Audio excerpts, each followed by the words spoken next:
Third place finishers joining us right now for tonight's 31st annual Food City 250 NASCAR Nationwide Series race, and that is Kyle Busch. He drove the number 54 Monster Energy Toyota for Kyle Busch Motorsports.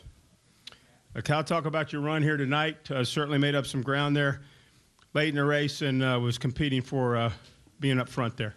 Yeah, it was a good night for us. You know, we ended up well, all things considering, I guess. But, you know, the Monster Energy Camry was a lot better in practice, it felt like. And just seemed like we missed a little bit of the long run, just couldn't keep the thing underneath me on the in the back end.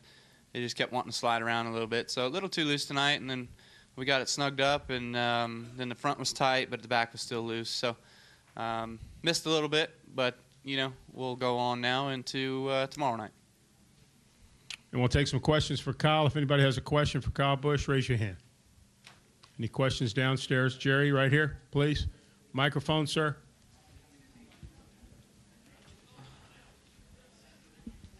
Kyle, Jerry Jordan, Kicking the Tires.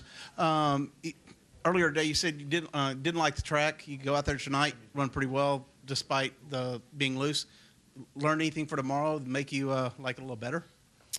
No, it's definitely hard to pass out there, so I predict that'll be kind of the same way tomorrow night. I think we all see it on the restarts that everybody's fighting for the top, just trying to boot everybody out of the way to get up there and get in single file lines. So it's frustrating. That's certainly not what we all want to see around here. I felt like before, you know, that there was a bottom and there was a way top, and you could even use the middle, and you could work a lot around through there.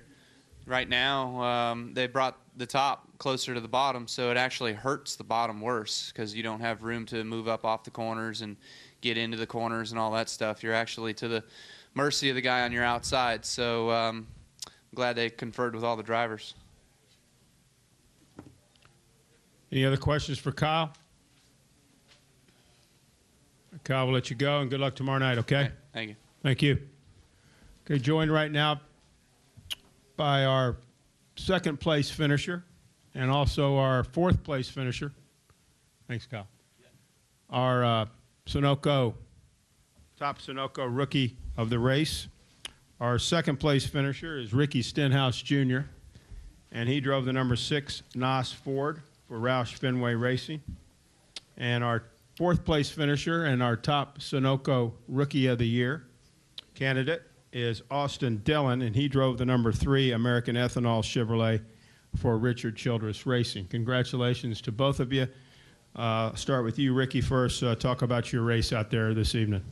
You know, we qualified 5th there, got to the top, and felt like we were rolling pretty good there at the beginning of the race.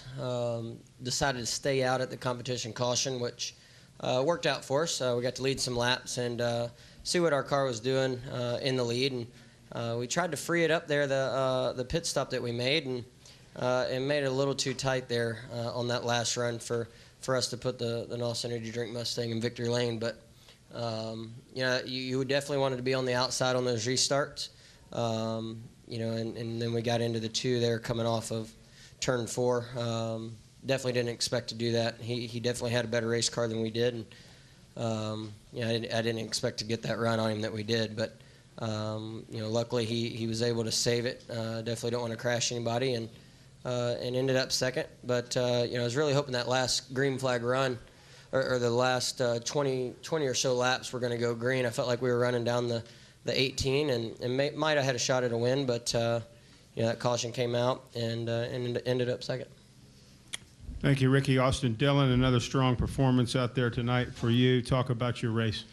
Yeah, you know, we started a little free in and progressively got better. We were actually really fast on the long runs, and our car just we couldn't get going on the bottom on the restarts. Like Ricky said, everybody piles up on the outside. It's like Bristol's been flip-flopped. You know, everybody was in the bottom, and now it's at the top. You know, and you're in one line running there, and somebody's holding you up. I mean, it's like we were there at the end racing with Trevor and the guys behind us, and the 38 was right up behind me, and you know, he kept slipping, and I had a run, got under him, and then couldn't clear it. and got loose back into one. But it's part of it. Somebody was going to get wrecked right there at the end either way. It was just a freight train at the top. It's pretty wild. I mean, I think Bristol got what they wanted in this race tonight. Questions for either Ricky or Austin. If you have one, raise your hand, please. Jeff? Jeff Gluck from SBH.com. Austin, the initial incident with Allgaier, what happened on that? And because, I mean, I don't think you guys are best buddies exactly. So was that intentional at all on your part? No, it wasn't intentional at all. You know, I got loose under him, racing hard. It's part of it. We race each other hard every week, especially me and Justin. So it's just racing hard. I was racing back, and I got loose. Other questions? Bob, right here, please. Bob Piper, Spring News. Do you feel like guys were getting loose because the rain washed rubber off the track, or was it just going to be loose no matter what? I think that top line is very dominant here now, and when you get to the bottom and you have a run on somebody, you can't. It's so hard to clear them. I mean, I think the Cup cars will be able to do it a little bit more because they have so much horsepower. But with the horsepower what we have, and we get free off because we're trying to be wide open, and the momentum on the top just overcomes everything. I mean, it's so hard to even a lap car gets on the top, and then you can ask Ricky, it's just tough to go by him. You have to set picks, and that's the only way to pass is in lap traffic, setting picks on guys to get them below them before they get to the lap car.